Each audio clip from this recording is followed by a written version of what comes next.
Sorry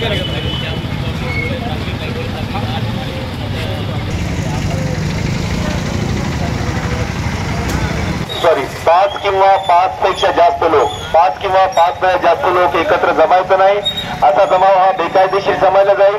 जिल्हाधिकारी यांचे आदेश आहे की 5 किंवा 5 वेळा जास्त लोकांनी एकत्र जमायचं नाही आहे। कोणत्याही बीड ऑनलाईन ज्ञानभूमीमध्ये आपलं सर्वांचं स्वागत। मी नानाभाऊ बसे।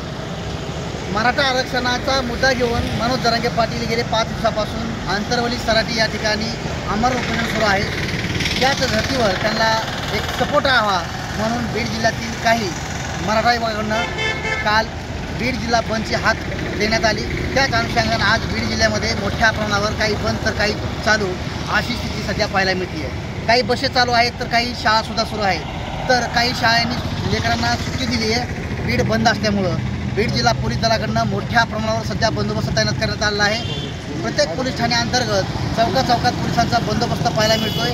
मात्र या ठिकाणी कुठलाही अनुचित प्रकार घडणार नाही याची सुद्धा काळजी आता बीड जिल्हा पोलीस प्रशासनाने घेतली आहे। जिल्हाधिकारी बीड यांच्या आदेशानं जी काही एकापेक्षा 4 लोकांवर प्रतिबंधक रात्रीपासून लागू केलेला असल्यामुळं बीड जिल्ह्यात सध्या तणावपूर्ण वातावरण असलं तरी सध्याची परिस्थिती कुठं बंद तर कुठं चालू अशी सध्या पाहायला मिळते आहे। मात्र बीड जिल्हा पोलीस दल सतर्क असून प्रत्येक चौकात पोलिसांचा बंदोबस्त पाहायला मिळतो आहे।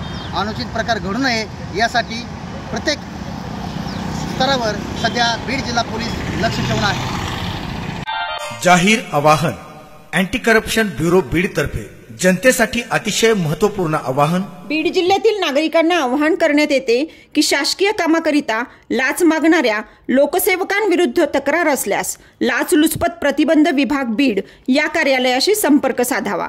संपर्क शंकर शिंदे, पोलीस उपाधीक्षक बीड। संपर्क क्रमांक 93 55 100 100।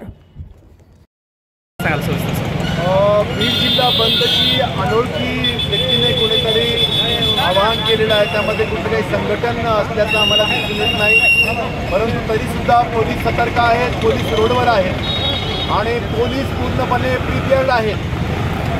बीड सिटीमध्ये सर्व ठिकाणी बंदोबस्त लागलेला आहे आणि जिल्हाधिकारी यांचे जमावबंदीचे आदेश आहेत। 5 किंवा 5 पेक्षा जास्त कोणी जमाव जमावला आणि तो जमाव हा बेकायदेशीर समजण्यात येईल। कुठल्याही जमावाची कुठलीही हालचाल ही पोलीस लक्ष ठेवून आहेत। कोणी काही आगळीक करण्याचा प्रयत्न केला तर बेकायदेशीर जमलेला जमाव हा कठोरपणे कारवाई करण्यात येईल, कडक कारवाई करण्यात येईल, गुन्हे दाखल करण्यात येईल। काय आव्हान असेल मराठा समन्वयकांना, आंदोलकांना आणि बंद करणाऱ्यांना?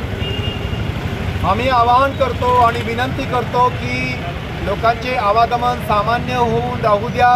त्याचप्रमाणे काही कोणी हिंसक प्रकार करायचा नाही, कायदेशीर मार्गाने सगळ्या गोष्टी करायच्या आहेत आणि पोलीस सतर्क आहेत या सूचना आम्ही देऊ इच्छितो।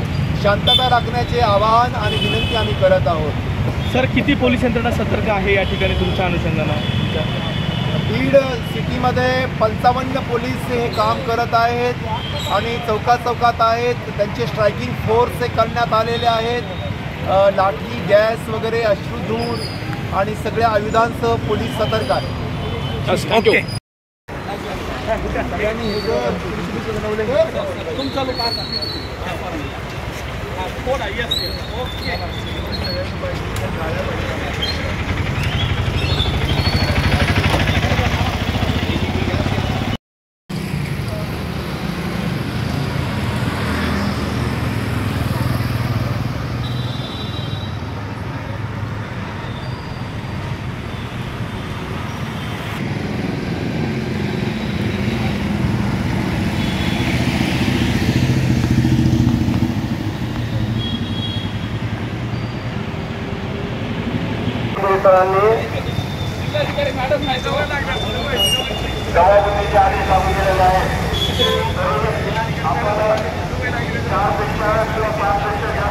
खास बीड शहरातील नागरिकांसाठी उत्तम ऑफर। उत्तम किराणा अँड जनरल स्टोअर येथे सर्व प्रकारचा किराणा, कटलरी, तेल, पान मटेरियल आणि पेंडीचे ठोक व किरकोळ विक्री केली जाते। महिनाभराच्या किराणावर उत्तम ऑफर। एक वेळ अवश्य भेट द्या। संपर्क जुना मुंढा रोड, बालाजी मंदिर जवळ बीड।